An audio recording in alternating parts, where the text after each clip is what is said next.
The offensive at the barricades, the 276th Infantry Regiment is transferred to the 24th Armored Division, September 28, October 19, 1942. September 28 to 29. 2 days of rest for us infantrymen was rest in name only, as opposed to the days of combat, when we could make contact with the enemy at any time.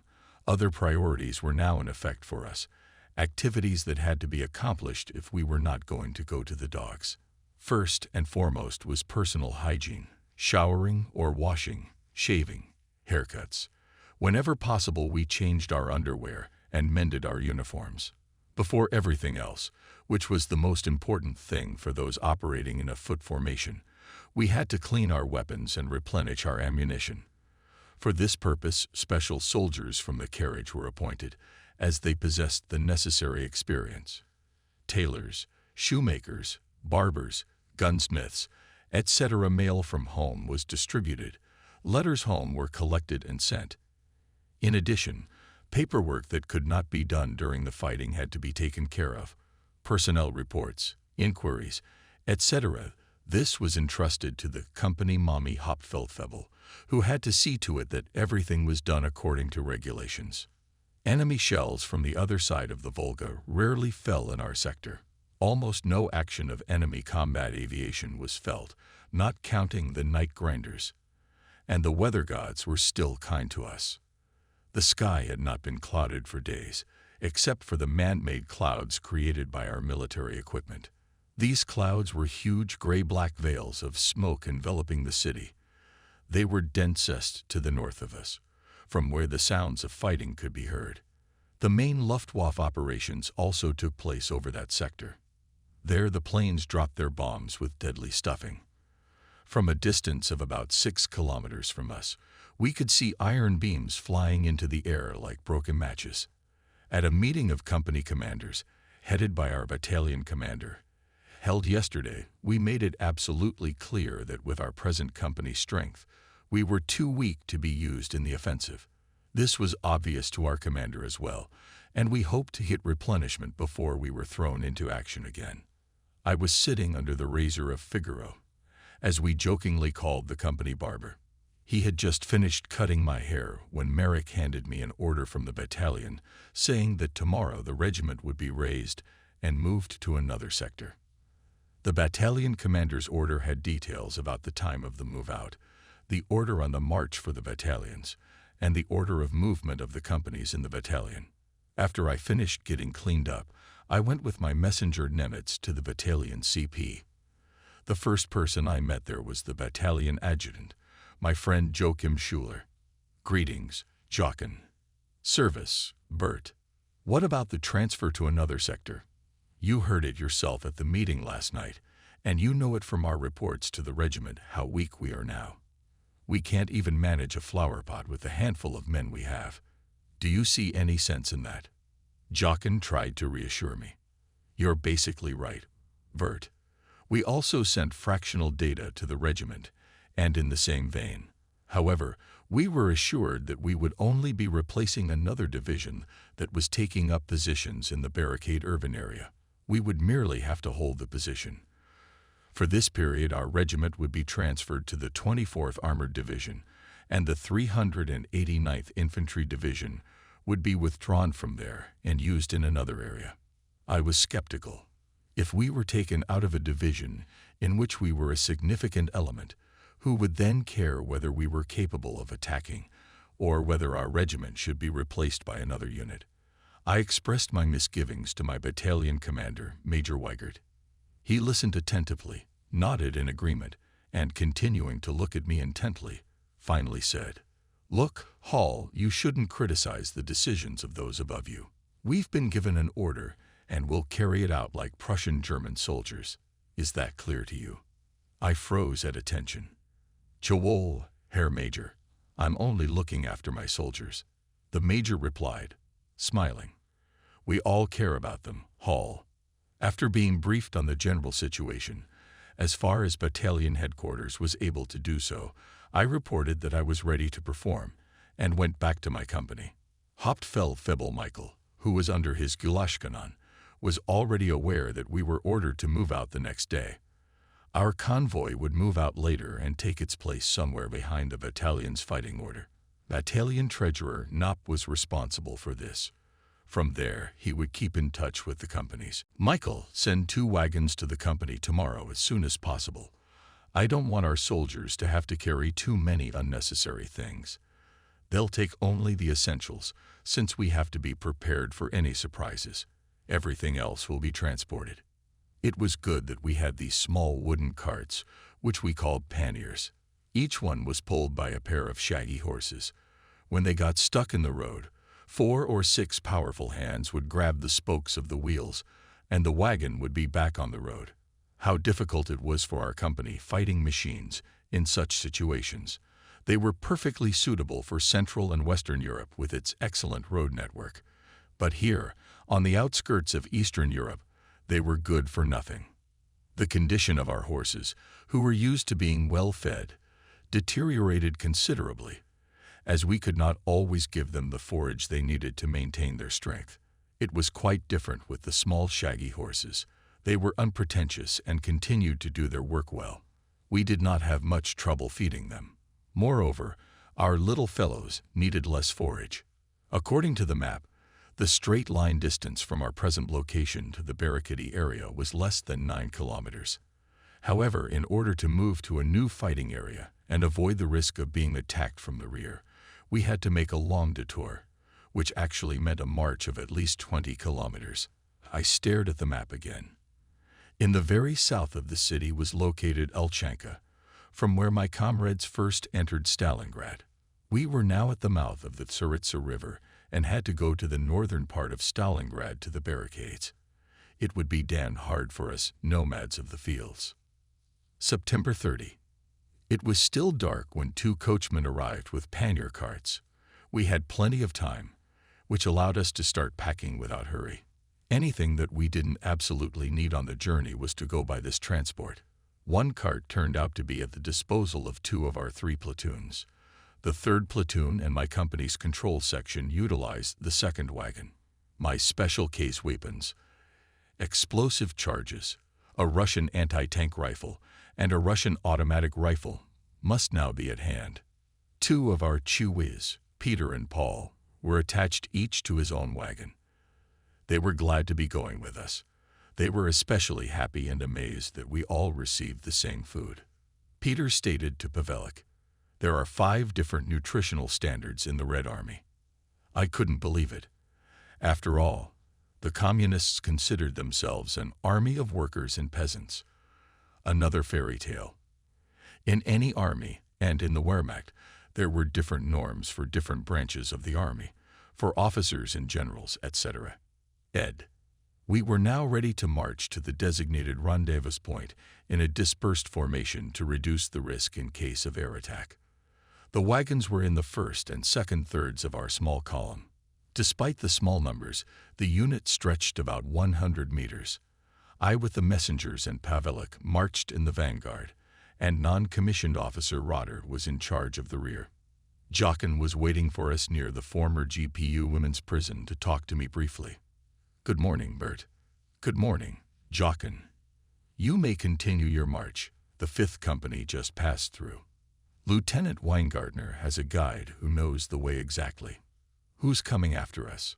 "Lieutenant Fuchs' 6th Company is next, and then Fieldfebel Jacobs and his 8th Company. We'll go with the 8th Company. When all units start moving, the commander and I will go to the head of the column." "All right. I'll see you later." "Yeah, take care." I hurried back to my company. By this time, we were walking along the railroad toward the north, toward the center of town. The sounds of battle were getting louder. The biggest dark mushroom-shaped clouds of smoke were rising after the explosions. If you looked to the left, toward the railroad embankment, or at the ruined buildings on the right, our route could almost accurately be described as follows. It was literally asking to be blown to pieces, a perfect target for an aerial attack. Fortunately, we never saw any enemy aircraft in our sector during daylight hours. We maintained visual contact with the tail of the 5th Company column in front of us. In this way, we were spared the burden of paying special attention to the route of our movement. Major Weigert and Lieutenant Schuler passed us on a motorcycle with a sidecar. Toward us were some rear units with their transports. They were not part of the 94th Infantry Division. A few trucks were also trying to pass to the rear in low gear. But what is it? Ahead, the column split right and left. Aircraft machine guns and cannons struck along the road. I yelled at the top of my voice. Enemy aircraft attacking from the front. Take cover. However, my comrades, like myself, had already learned about the planes. And now, while I was still shouting my orders, they tried to duck into cover as soon as possible. The whole episode only lasted a few seconds. It was like being in a nightmare. We came out of it with 2 wounded by shrapnel from air cannon shells. Fortunately, their wounds were very light and only required dressing in the field. Both remained with the unit. After a short rest, we moved on. Did other units suffer more than we did? The direction of march had changed. We turned from a northerly direction to a northwesterly. The railroad embankment was far behind us. The view was better now. Only occasionally did we have to pass stone buildings. The western part of the town consisted almost entirely of wooden or mud brick houses. Some of them were still standing, but most could only be identified by the protruding stovepipes. The rest had burned and collapsed. By about noon, we had crossed a large deep ditch, and beyond it an ancient defensive rampart. This ditch and rampart was labeled on our maps as the Tatar Rampart. I did not know what historical period it belonged to, but if I had the opportunity, I would certainly find out something about it. We crossed another railroad track that ran roughly in an east-west direction. It seemed to stretch out from the center of town. In front of us was now another graveyard of stovepipes, as well as several partially destroyed huts. Most likely this was the residential neighborhood of Red October. Now we were moving almost strictly to the north. The noise of fighting was heard from the Volga side, that is, to the right, and also to the left. Even with the lightning-fast surprise attack by the Russian stormtroopers, we were still lucky. Since the terrain here slopes somewhat toward the city and the Volga, we could observe carpet bombing by our Luftwaffe forces right on the march. The main targets of the aircraft were the Red October and Barricade factories. Despite all the fierce enemy resistance, I was convinced that our 6th Army would be able to take the city. We must capture it before the weather changes. Battalion Adjutant Lieutenant Schuler rode up to me on a motorcycle with a sidecar. "Hello, Jochen. What's the news?" "Hello, Bert. I've brought you orders detailing the positions you should take. We've reached the western edge of the Barricade factory. We'll be there in about a quarter of an hour. A messenger from the 3rd Company, 544th Infantry Regiment, is waiting to bring you up to speed. The changeover will take place after dark." On his motorcycle, Lieutenant Schuler set off for the next company. Taking into account breaks in the march and forced delays, we had been on the road for 8 hours. In the ruins near the former housing estate, the few soldiers of the 7th Company quickly dissolved. In other words, ducked into cover. My battalion commander was nearby. I gave him a report. "So, Hall, are you all right?" "Jawohl, Herr Major. Apart from the air attack this morning, I have nothing to report." All of us were lucky, too. Shortly after we passed the place where your company was, we heard an airplane attacking the column behind us. We came through unscathed. It could have been different, Mr. Major. Our battalion was really lucky. Major Weigert signaled to a messenger waiting nearby in cover. "This sergeant will escort you and your men back to your company, but we'll have to wait for darkness first. The enemy must not know that right in front of them troops are being withdrawn from the front. The whole operation of replacing the 544th Infantry Regiment in the front line with our regiment occupying its positions must be accomplished this night. You will receive detailed explanations of what is happening on the front line, and all data on the enemy in your sector from the commander of the 3rd Company, 544th Infantry Regiment. You will receive further instructions later. Until then, stay in these positions." I saluted and returned to my company. The guide followed me. At this time, the platoons and the company's control section unloaded ammunition, machine guns, light mortars, and everything else we needed for the battle from the wagons. We were now fully combat ready. As darkness fell, we formed up in column. The soldiers were warned not to make noise and to talk only when necessary. This residential area occupied about 1 square kilometer and was closely adjacent to the outskirts of Stalingrad from the west. Spacious streets stretched at right angles from south to north and from west to east. In the gardens in front of almost every wooden house, bushes were still green, even in front of those that were left in ruins. We had reached almost the edge of the residential neighborhood when our guide turned right. We walked through a small garden to a seemingly completely untouched by the war to a wooden house behind the front line. My soldiers, maintaining formation, halted waiting for further instructions. The head of the company's control section followed me. The control room of the 3rd Company of the 544th Infantry Regiment was located in the basement of this wooden building. After a brief introduction to each other, we immediately got down to business. The first to speak was Oberleutnant Baumel. Herr Hohl, Russian snipers are active here. We've been here for over a week now and have suffered serious casualties in the first few days. They mostly shoot at the head. Warn your soldiers to be extremely careful so that the same thing doesn't happen to you. I thanked him for his advice and then asked, Herr Oberleutnant, could you prepare a rough plan of the terrain for me so that I can orient myself when dawn breaks? I've already done it. Here it is. Look, we are here, on the corner of this street. This is the main street of the building complex. It leads directly into the city through the Barricade factory. In front of the factory, I've marked it here, is the bakery. From here to the left is the silicate factory. Our section of the front is about 30 meters from here, directly across from us.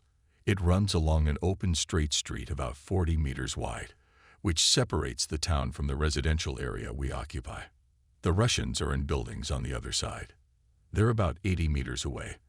Our posts are located on a street corner about 40 meters opposite us. The boundary of our plot is the street you arrived on. The boundary line with the neighbor on the right is about 200 meters away. I have placed my control here because this intersection requires special attention. Pavlik and both of my messengers listened intently to the conversation. Wilman, I need platoon leaders here. Wilman repeated the order and hurried outside. Herr Oberleutnant, do you have men to escort us out? Of course. My soldiers are looking forward to seeing you. We'll have to cover several kilometers this night. The platoon commanders of my company were assembled. I familiarized them with the situation and showed them the ground plan drawn up for us by Oberleutnant Baumel. Dittner, you will take your men here and take up positions opposite the CP. Kowalski, you will replace your comrades in the center. And you, Rotner, will take over the right flank and ensure communication with Lieutenant Weingartner's 5th Company. And be extremely careful during daylight hours. Enemy snipers are active here. The platoon commanders, accompanied by guides, walked out. Herr Oberleutnant, how have things been in general here in the last few days? Apart from losses from sniper fire in the first 3 days, we were generally lucky.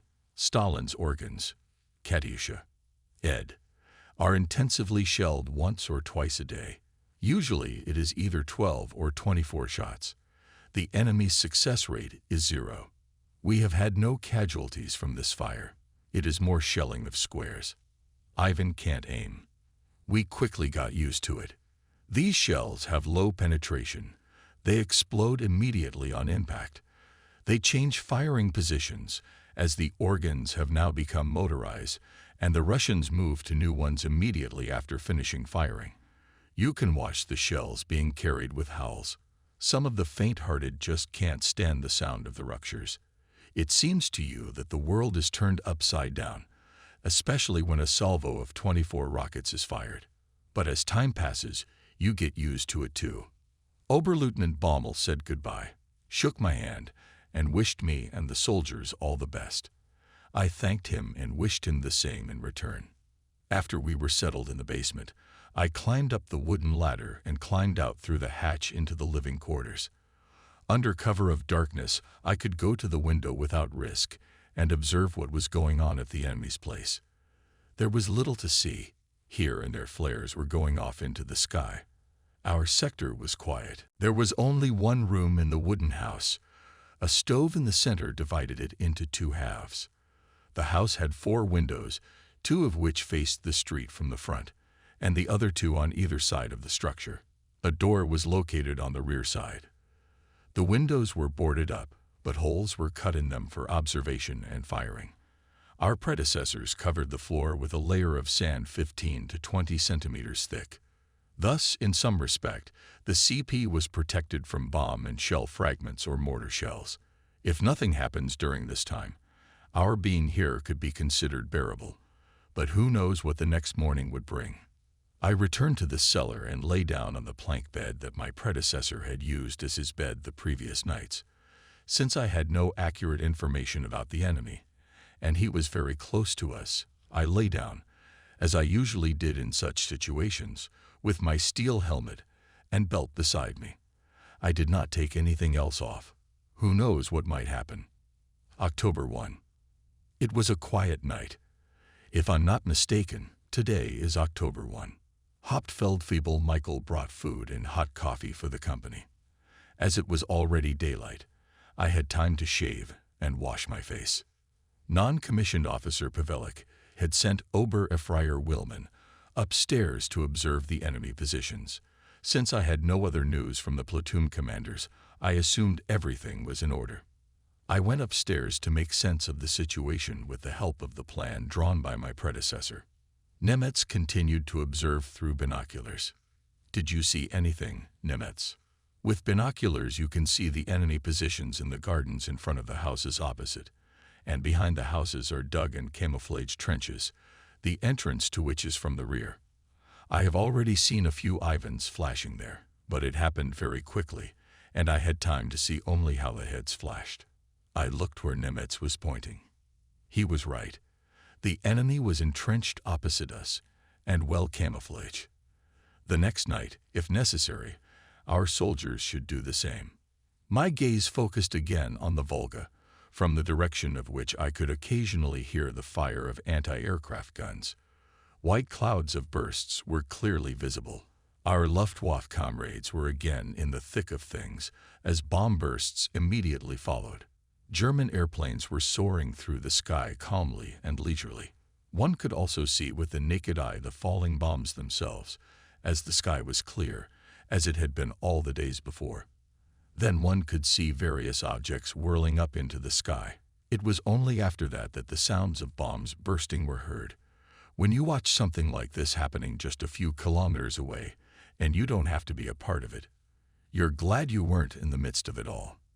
If the gardens and shrubs around here were larger and gave more protection from observation, our side would have had more opportunity to camouflage itself.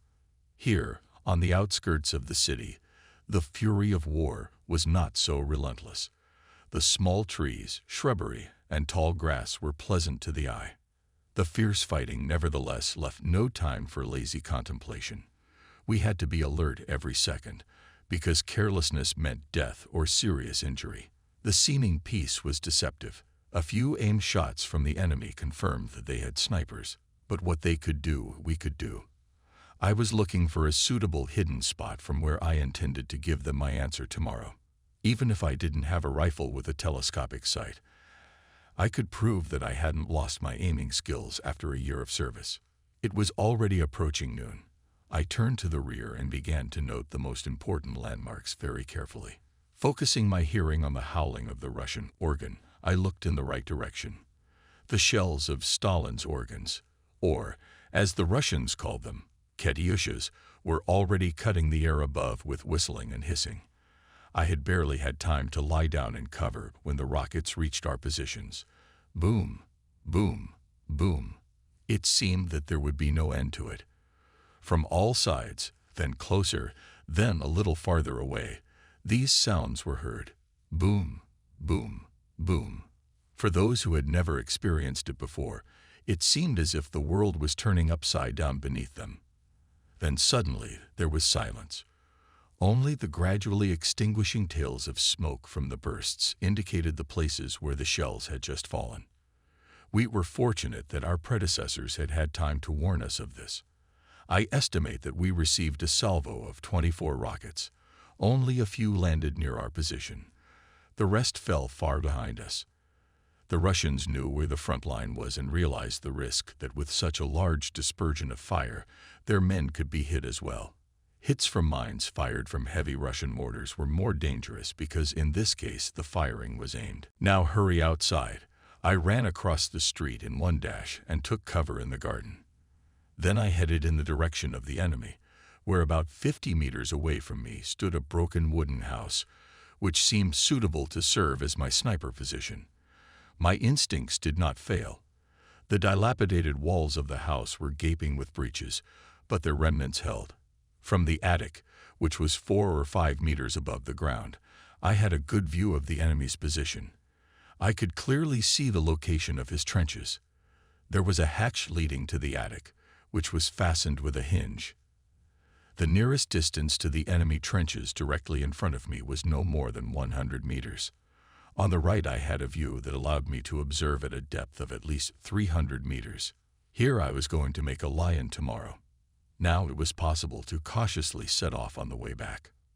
When I got back to the CP, Pavelik handed me my wife's first letter, addressed to my previous duty station in a unit at the central station. Well, at least it was something. With excitement and joy, I read the lines written by my beloved. Field mail was the only thing that allowed us to keep in touch with our loved ones back home. It gave us the opportunity to share with our loved ones in letters what we cared about here, to tell them about our impressions. The boom, boom, boom sounds came from outside again. I counted 12 bursts. Nemitz stated succinctly, "It was an evening blessing, Herr Lieutenant." Merrick appeared, standing at attention in front of me, he reported. The commander's order, at 18.00 at the battalion CP will hold a meeting. Dank, Merrick, I got it. Anything else? No, Herr Lieutenant. Only that this morning's volleys have caused some confusion. We'll have to get used to it. We both smiled understandingly. Years of being around my comrades had created an atmosphere that outsiders or those who were not soldiers could hardly understand. On the one hand, I was a senior officer, and that was a fact. But on the other hand, I was their comrade in arms, and I had to act as they all did. Because everyone knew, without comrades, you are nothing. Such relationships can only be built when you are constantly walking alongside death, which is exactly what happened to all of us. The fact that each of us felt more or less fear did not matter. Duty united us in successes and failures, whether we wanted it or not. By 18.00, I, accompanied by Willman, went to the battalion CP. As usual, Major Wigert greeted us seriously and with dignity. The commanders of the other 3 companies were already in place. Gentlemen, I have invited you all here first, because the situation permits. Secondly, I should like to throw some light on the situation and the enemy's strength outside our battalion section.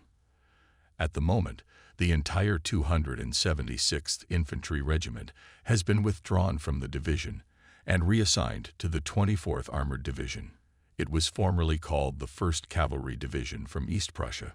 We took up positions here in the northern part of the city, about 2 to 3 kilometers in front of the Barricade factory producing artillery pieces, and these positions we must hold until further instructions.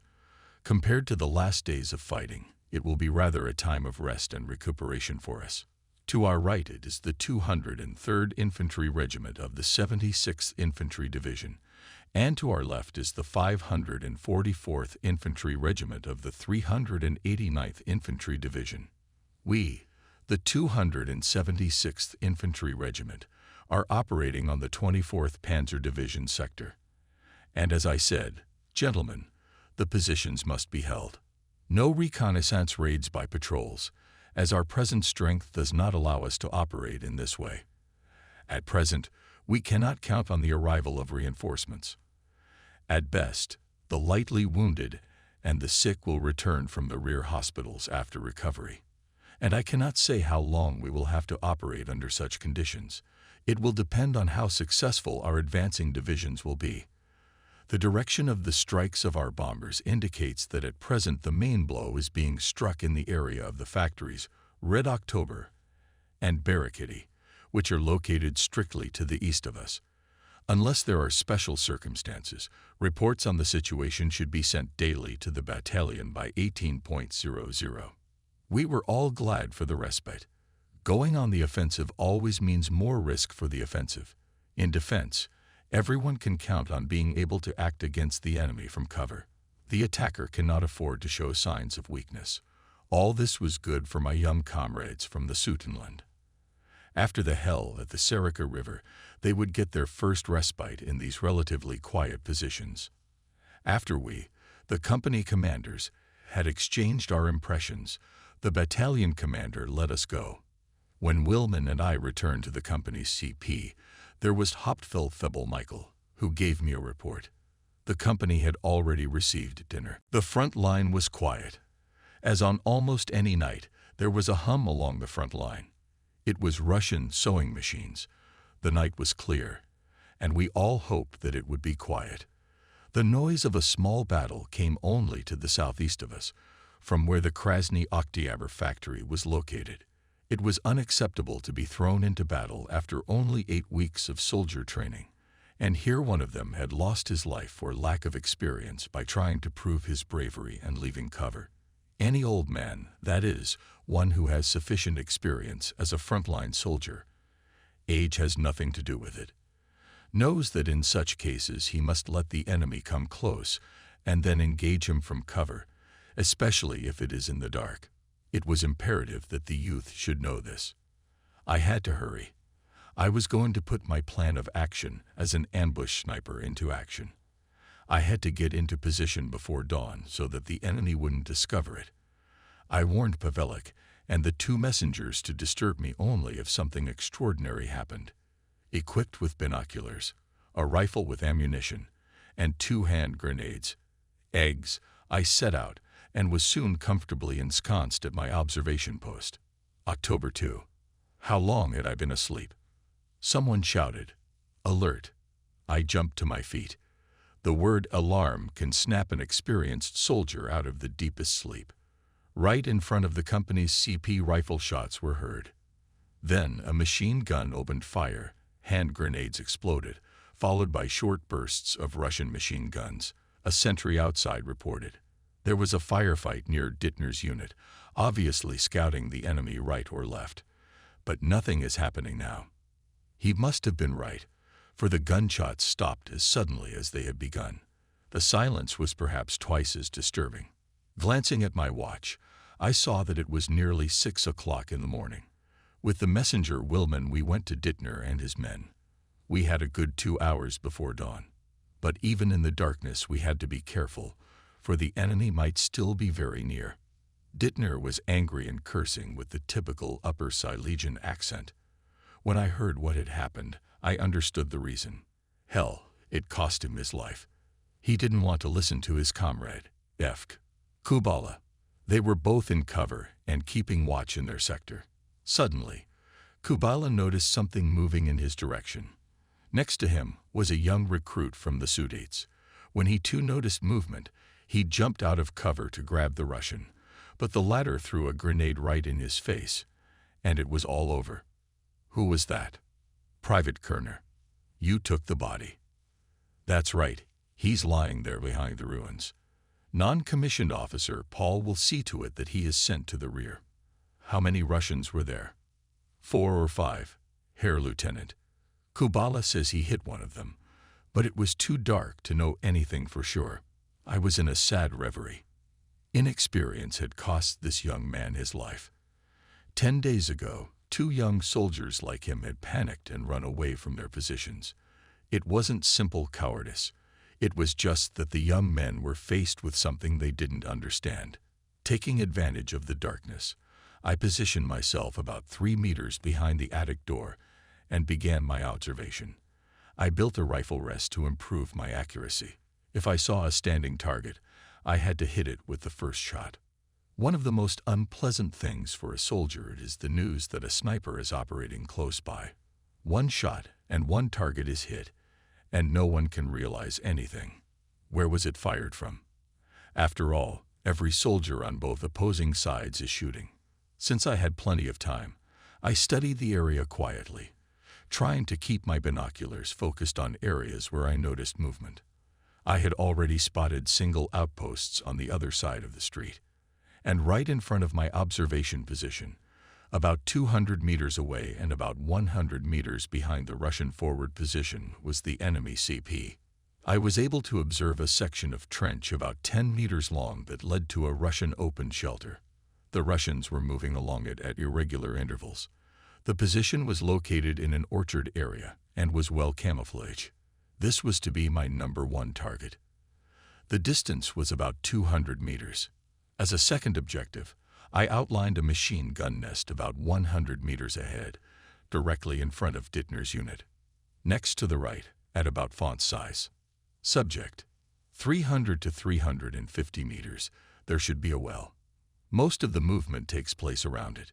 It was located in front of my neighbor's plot on the right, and I designated it target number 3.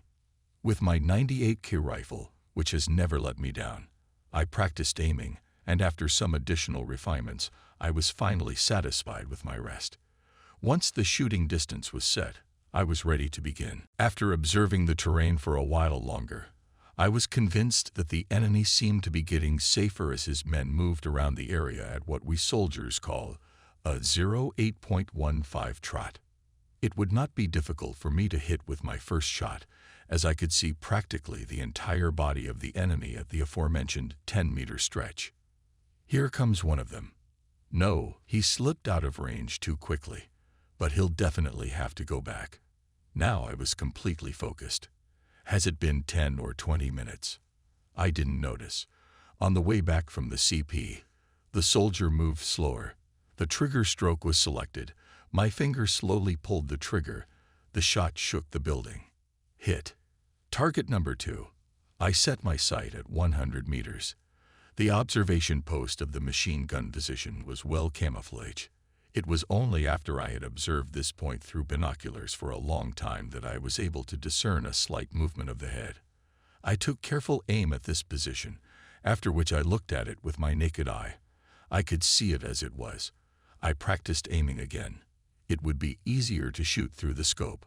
Overhead I heard the howling of Stuka airplanes diving steeply toward the Krasny Oktyabr and Barricady factories and releasing their deadly cargo in a dive. But all this, like the noise of battle near and far, could not distract me. The only thought that possessed me at that moment was to hit my chosen target with a single shot. Even the daily hello in the form of bursting shells of Stalin's organs that were falling on our section did not make me forget my task. I took a deep breath, held my breath, and then gently pulled the trigger with my fingertip. I looked through the binoculars. The target was hit.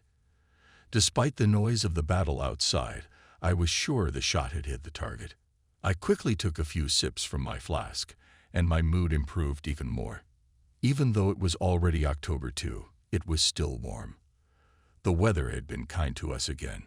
For a change, I looked through my binoculars in the direction of both factories.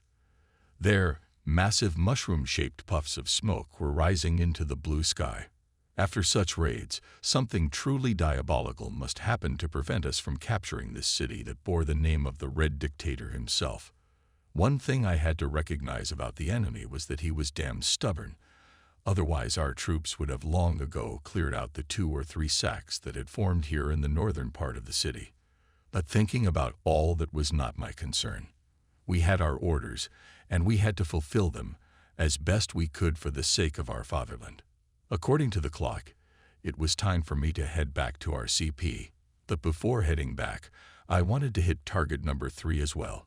It was clear to me that it was quite difficult to hit targets at a distance of 300 to 350 meters. But I still got to try. The well that I found in the sector of my neighbors on the right, of course, was not visible to them from their positions, as the Russians would not behave so brazenly, actively moving in front of them. Wait a minute, there are two men walking over there. They are heading towards the well with buckets in both hands. They were now frozen in place, filling the buckets. This was a favorable moment for my third shot. The sight was set at 300 meters. The center of the target was taken in the slit of the front sight. Then I selected the trigger and carefully pulled the trigger. In horror, both Russians threw themselves to the ground. Then in one movement were in cover, but both without buckets. I missed. Oh well, I can't always knock them out with one shot. I figure I was lucky anyway, and now it wouldn't be so easy for the enemy to raise their weapons here. I cautiously left my hiding place at the top and noticed that my stomach was starting to rumble. I was hungry. When I arrived back at my CP, my trusty Pavelik had nothing to report. He asked me about the results of my morning's work. I began to tell him and the other observer soldiers about it. It was amazing how different the enemy positions looked from here.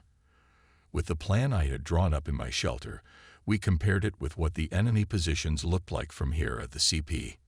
Shushko, draw the same plan for each of the platoon leaders to compare with their own observations. Joel, Herr Lieutenant, do you have any food? I'm hungry as a horse. Soon I was happily chewing my dinner, completely satisfied with how the day had gone. Later, as darkness fell outside, I went to the battalion CP, taking with me the plan I had prepared during the day. I was accompanied by Nemitz.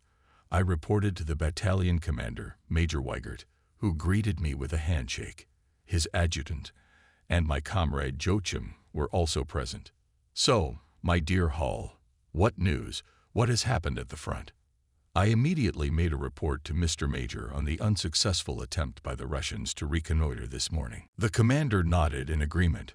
The cause of the young soldier Kerner's death must be attributed to his inexperience. His comrade Efraim Kubala could not have imagined that Kerner would leave the shelter he was protected by. But when he discovered it, it was too late. Herr Major, we do need reinforcements urgently, but not young men who have never dealt with the enemy before. Major Weigert looked at me seriously. We have already told everyone we can about it. Unfortunately, there is nothing we can do here except to keep pointing it out to our regimental command. I thank fate that for a while we are only required to hold our positions in this area. Herr Major, I don't see how we can attack with the few men we have now either. But as long as we just hold our positions, rocket attacks are relatively ineffective. Using the plan, I reported my observations and my success as a sniper. The commander listened to me attentively. When I told him that I was going to do the same tomorrow, he warned me to be careful. I thought to myself that his fears for me were unfounded. I had no intention of paying for it with my life. My motto was that man supposes and God disposes. Nevertheless, I should have been careful. My comrade Joachim Schuler outlined in a few strokes the general situation as far as he himself knew it under the circumstances. Other army units from the north and from the south were increasing the pressure on the half-encircled enemy. Having driven him into the large factories and into the adjoining districts along the Volga, they were now endeavoring to destroy the enemy in the bags that had been formed. However, the enemy resistance was so fierce that our comrades were able to advance with great difficulty. I had a good idea of what had been going on over the last few days, with virtually all the heavy equipment from both sides concentrated in the area, and not without reason. And our bombers were striking daily from above. Leaving my commander and his adjutant, I went back to our CP with Nemitz. Everything was quiet in our sector. October 10. We had been in our new positions for 10 whole days. One would have thought that all the hell that was going on in the center of the northern part of the city, about 3 to 6 kilometers away, had almost nothing to do with us. Going over the events of the last week in my head, I had to admit that not much had had time to happen on our section. The volleys of Stalin's organs in the mornings and afternoons, then by 12 or 24 shells, became our constant companions. In response, the enemy CP, which I had identified from my elevated hidden observation position, got his. Lieutenant Weiss, the heavy infantry gun platoon commander, sent an artillery observer to me. I told him about the objective. Wies did not want to throw his 15-centimeter suitcases, as his 150-millimeter shells were dubbed, too close to the front line. He thought the risk was too great, but I convinced him that it was justified. Before he gave the order to open fire, all my soldiers were warned. When the heavy guns started firing, they all hid deep in their hiding places. When you know that a shell is coming toward you, its flight can be followed with the naked eye. Shortly after Lieutenant Wies telephoned the command to the artillery positions, there was a rumble of gunfire, joined a few seconds later by the roar of shells. For a fraction of a second, they were clearly discernible in flight. Then immediately the boom of their bursts was heard. At the same instant, splinters, fragments of wood and pieces of debris were sprinkled everywhere on the ground and over our positions. We liked the result, and we repeated the same operation twice more after we jointly clarified the location of the detected targets. We became convinced that such exercises were quite possible if our own soldiers were warned about them in time. Our battalion messenger, Merrick, received a piece of shrapnel in his helmet as he was returning from the battalion CP to me.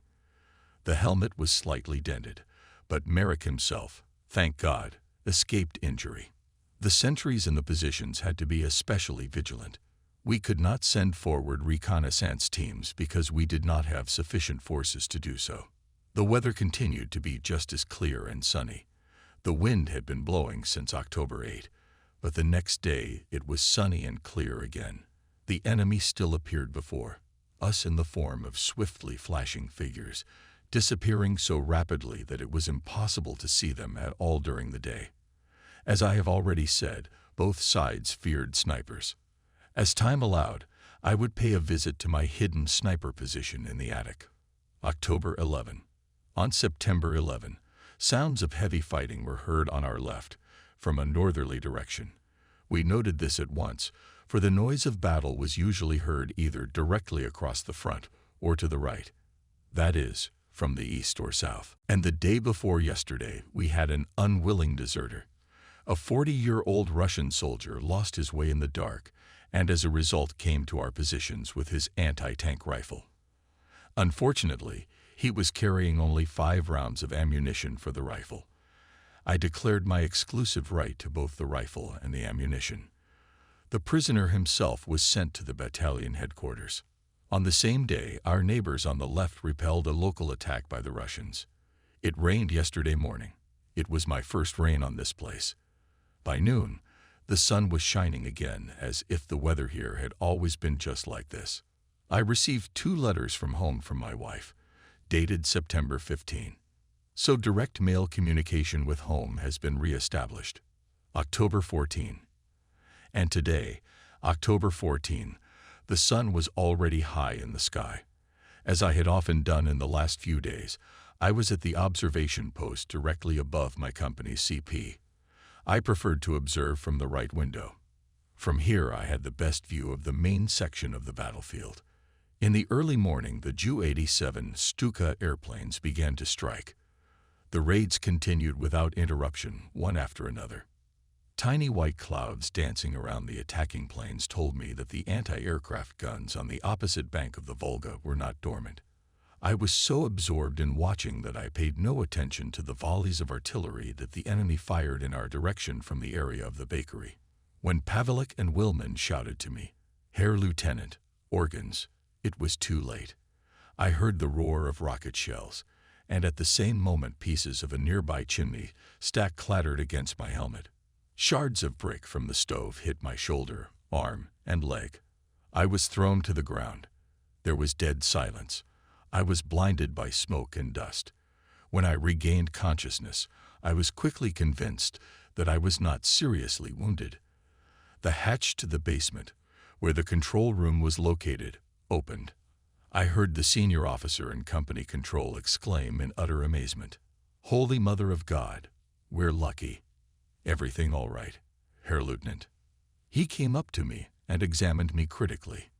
"Herr Lieutenant, if you didn't wear your Dunst bell on your head, you'd be finished." I just nodded and felt around. My left shoulder was aching. 2 fingers on my left hand were a little skinned, and my right big toe was sore from what looked like a bruise. My steel helmet, which the soldiers had nicknamed the Stinking Pot, was proving useful again. What was the cause of this chaos and confusion? I walked around the furnace and moved to the larger part of the room. By this time, the smoke had cleared. In front of me on the sand-filled floor of the room just above the basement hatch lay about 40 centimeters of metal, what was left of the rocket projectile. The shell had flown into the room through the front window and had hit the floor and exploded. The blast wave had gone off near the left corner of the front room. Now there was a hole through which we could see the open space outside. If there had been no furnace between where the missile had hit and me, would I have survived the hail of shrapnel from the thin-walled shell? Pavlik and Willman quickly ducked into the basement. The hatch slammed shut with a jerk from the blast, and both of them were thrown down the stairs. I could only agree with Shushko. We had all been unusually lucky again. Zushko, continue observation. I'm going to get the medics to take a look at me. Our orderly, non-commissioned officer Paul, bandaged my fingers. The iodine burned, but it had to be done to avoid inflammation, which would have been worse. My shoulder hurt, but I could move it. I was glad I'd avoided the worst of it. Paul held out his flask of schnapps to me. Drink a little, Herr Lieutenant. It'll make you feel better. Though I didn't like the fiery beverage, I tilted the drink to my lips and took a sip. Thank you, Paul. I feel better now. Herr Lieutenant, maybe you should see the battalion doctor. That won't be necessary, Paul. A few scratches will soon heal, and you know your business. To distract myself a little, I sat down to answer my wife's last few letters and told her about my news. Naturally, I tried to compose the letter in such a way as not to worry my wife and relatives in vain. Toward evening, our Hochfeldfebel showed up and congratulated me on my good fortune today. Michael took with him his daily report to the battalion commander. Pavelk reported to me that everything was in order in the platoons. In the evening, I stayed at the CP and tried to go to bed early. I had no desire to think about anything. October 15. Herr Lieutenant, wake up. Pavelk interrupted me. I was instantly awake. What's wrong, Sushko? The Ivans sent a recon team to our right flank. Everything's back to normal now. Non-commissioned officer Rotter captured one Russian. He's outside. I've already questioned him. Ivan says they had a sergeant and 6 other soldiers with them. One of the group was wounded. Everyone managed to escape except the prisoner. The group's mission was to capture one of us. Bring him here. Pavelk brought in a Russian. He was a young guy who looked me in the face without fear. He had a badge on his clothes, and I asked him why he had gotten it. The guy replied that he was a Komsomol member. All this was familiar to me. The soldier had been a member of the youth organization of the Red Tsar, just as I myself had been a member of Hitler's youth organization for 5 years. Shushko, take him to the battalion CP. Yes, Herr Lieutenant, to battalion CP. I couldn't think about sleep anymore, so I shaved and washed my face. You never know when you'll get the chance to do that again. I glanced at my watch. It was still about 3 hours before dawn. Anything could happen before then, but I considered it unlikely. The enemy's reconnaissance team had made us wary, and the Ivans were well aware of that. I wasn't sure what date to label today's entry, October 15 or October 16. It must be October 15. Being constantly on guard, we almost lose the sense of time and have to check what day and day of the week it is, Monday or Tuesday.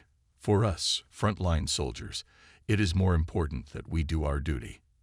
And what day it is today is not so important. October 17.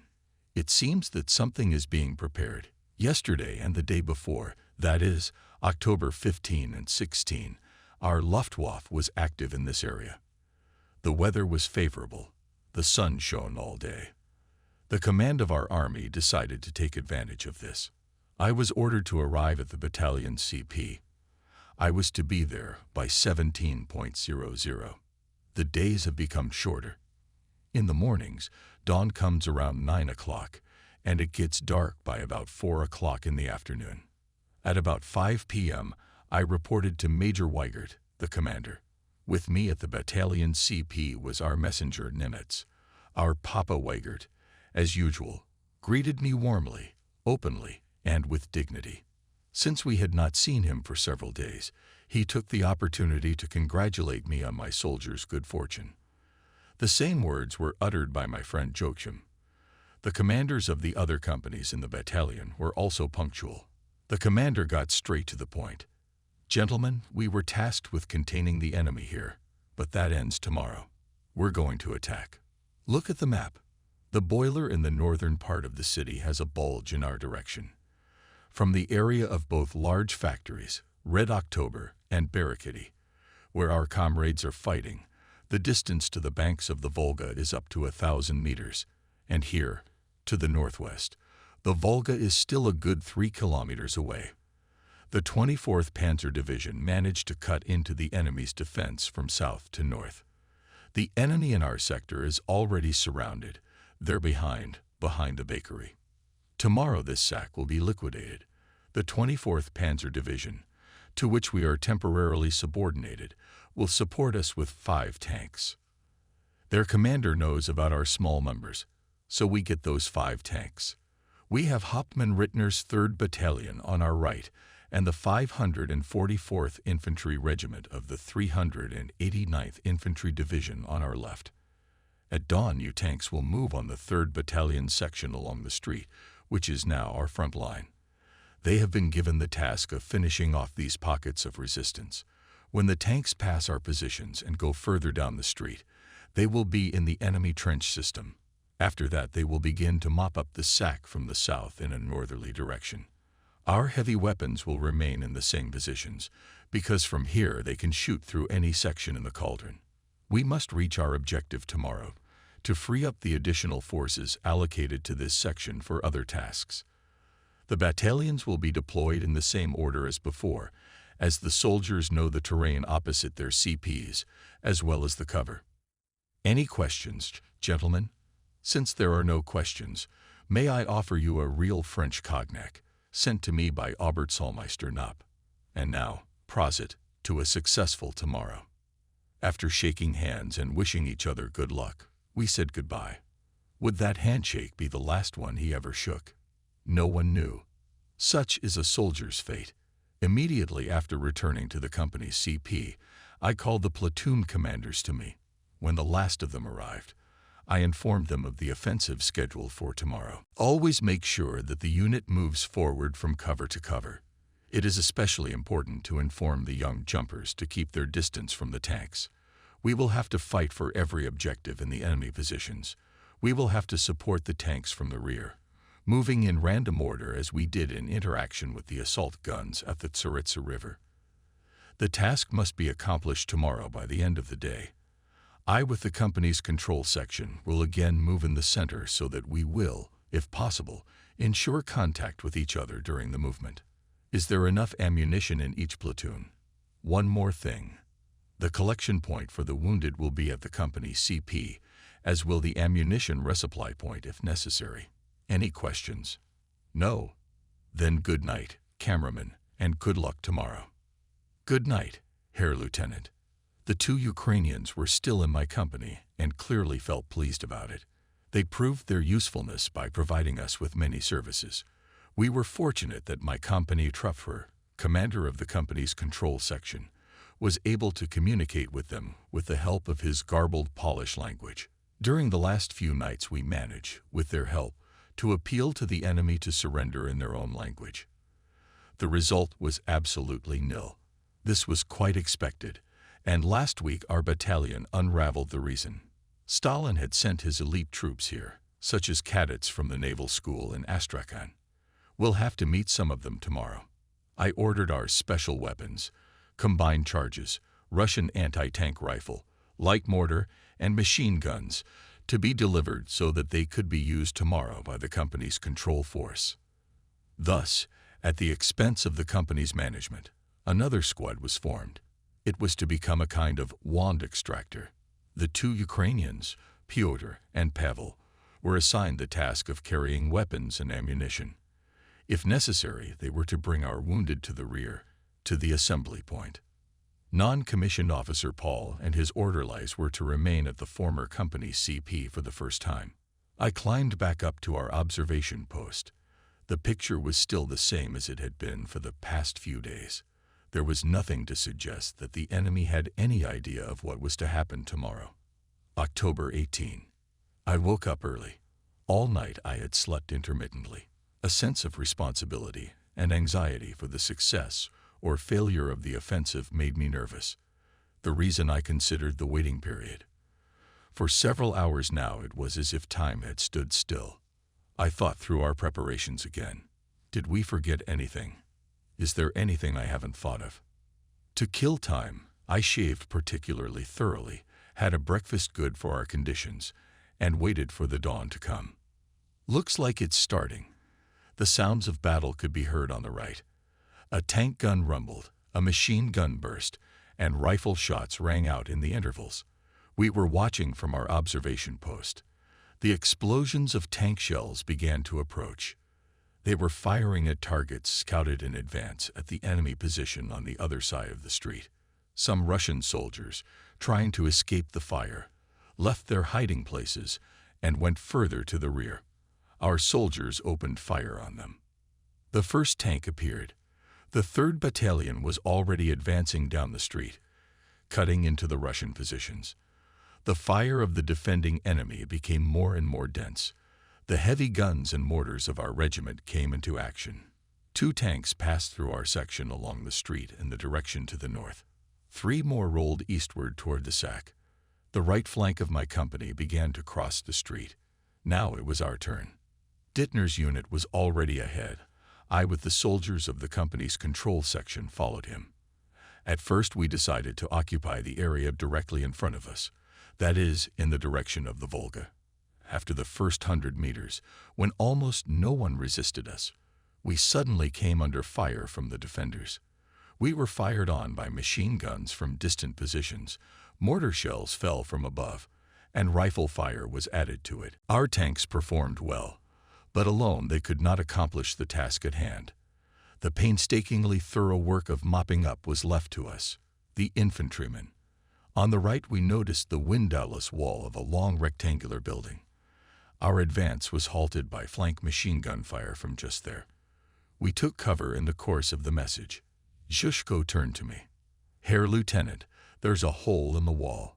The fire is coming from there." I looked in that direction with binoculars, saw that hole, and discerned some movement in the darkness. "Nemitz, I need an anti-tank gun."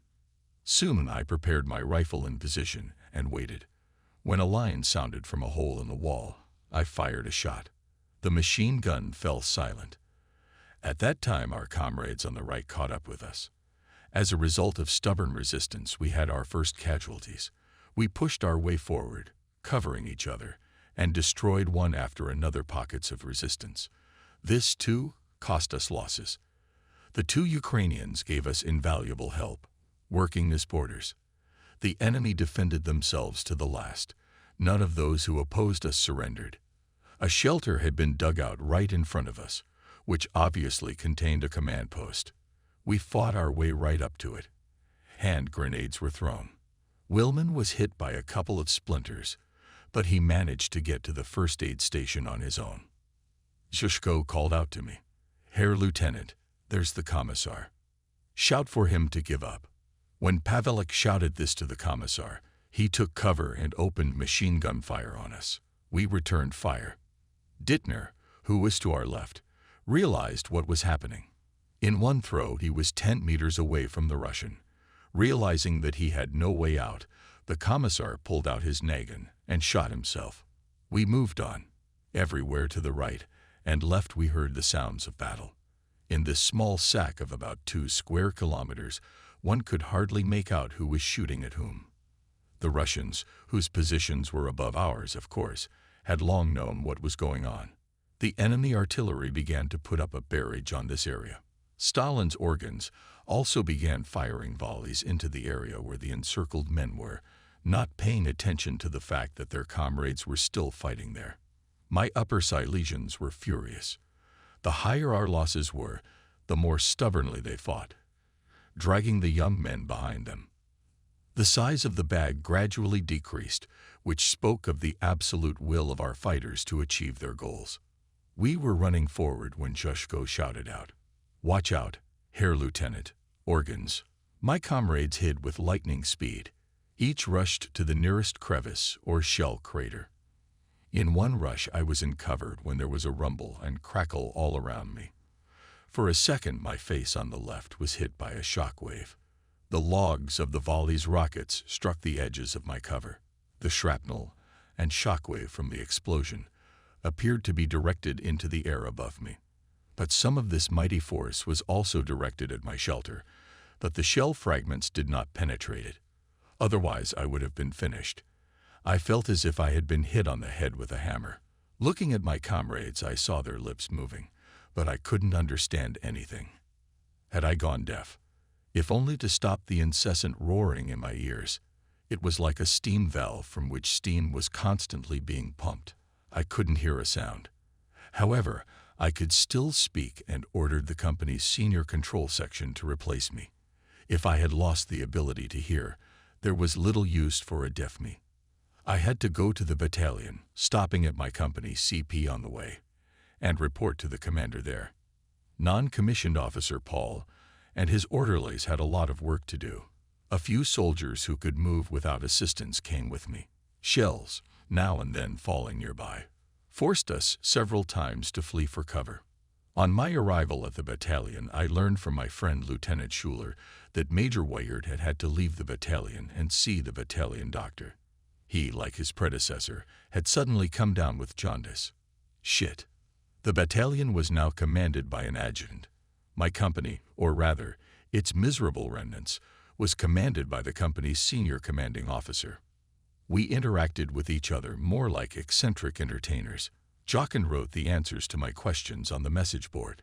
If he had questions, he would first write them down on the board, and then I would answer them. In an hour the day was to come to an end. I hoped that the task of eliminating the boiler had been successfully accomplished. What is our strength now? To find out, it was necessary first of all to carefully evaluate the data of daily reports from the units. I told Jochen that I would spend the night in my wagon, and that I would be picked up by the company Hauptfeldwebel on the way back after he had distributed the food. Until then, I would lie down and try to get some sleep. I woke up to someone shaking my shoulder. It was Jochen. My Hauptfeldwebel was standing next to him. It took me a moment to remember where I was, and then everything fell into place. The whistling in my ears reminded me that I was awake.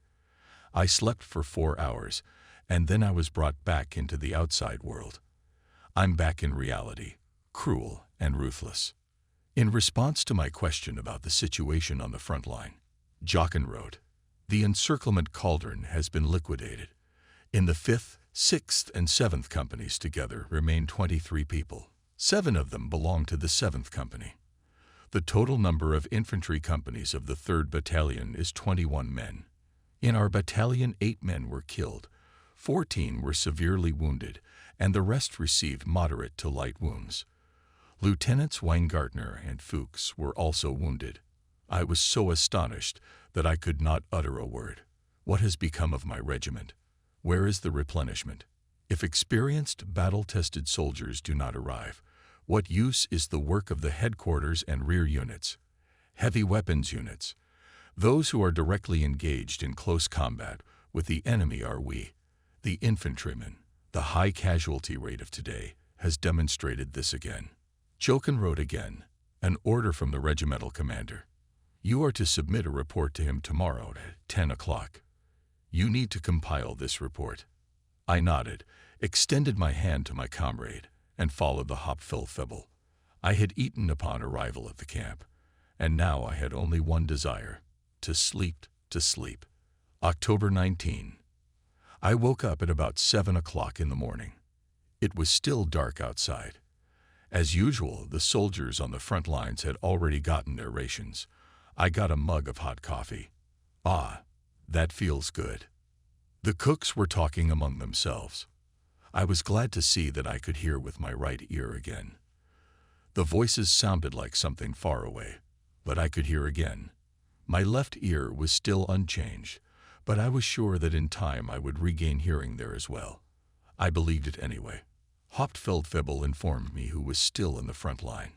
Dittner, Pavlik, Nemitz, and 3 old men of our company, as well as one of the recent additions. In addition, the non-commissioned medical officer Paul was still there, and with him the Ukrainian Paul. When asked where the second Hivi Peter had gone, Michael replied, "He was killed on his way to the company first aid station." Paul was so outraged that he too joined the fight with rifle in hand. As I thought of my fallen friends, I realized how this man felt. Our company barber, Grund, cut and shaved me. He also volunteered to escort me to the regiment's TP. At exactly 10 o'clock, as ordered, I reported to the regimental commander, Oberstleutnant, Lieutenant Colonel Muller, about my arrival. It was my first meeting with this man. His face was mottled with deep wrinkles. He looked to be about 40 years old. The regimental commander greeted me with a serious expression. His adjutant and my friend Rudi Krell was not present. "So, my dear Hall, tell me about yesterday."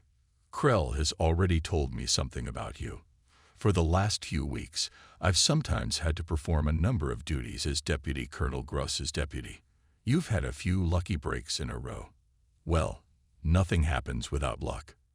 Jawohl, Herr Oberstleutnant, nothing happens without luck." The commander listened attentively to my report.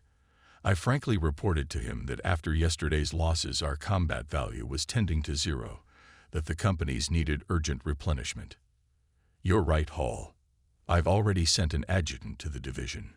Krell will report the situation in the regiment to General Pfeiffer, so that we will be recalled from the 24th Armored Division and put back into the 94th Infantry Division. We need replenishment so we can clean up and regain strength. I am not feeling very well at the moment either. My rheumatism has flared up again." A messenger entered the dugout. "Herr Oberstleutnant, an Oberleutnant from the 24th Panzer Division headquarters wants to speak to you." "Show him in." An Oberleutnant in a tank uniform appeared in front of us. After saluting, he approached the commander and introduced himself. "Oberleutnant Jesko von Puttkamer, O2 of the commander of the 24th Panzer Division." My commanding officer introduced us.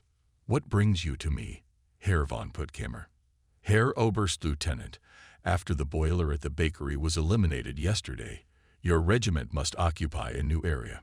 General von Lenski wishes to know when your regiment will be ready to go there." I couldn't believe what I was hearing. Was this gentleman crazy? Or did the division not have the full picture of what was going on? The commander looked at me, after which he turned to Puttkamer. "Lieutenant Hall is one of the last company commanders I have left.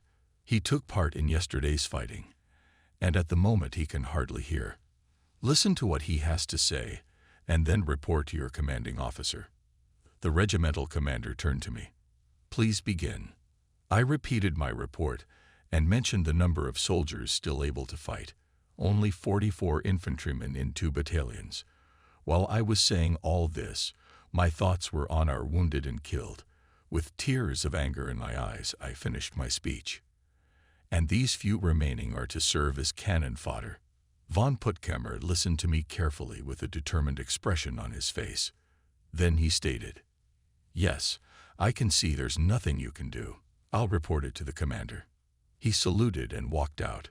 The Oberstleutnant let me go, wishing me a speedy recovery. With a feeling of bitterness, I went with Messenger Grund back to the convoy.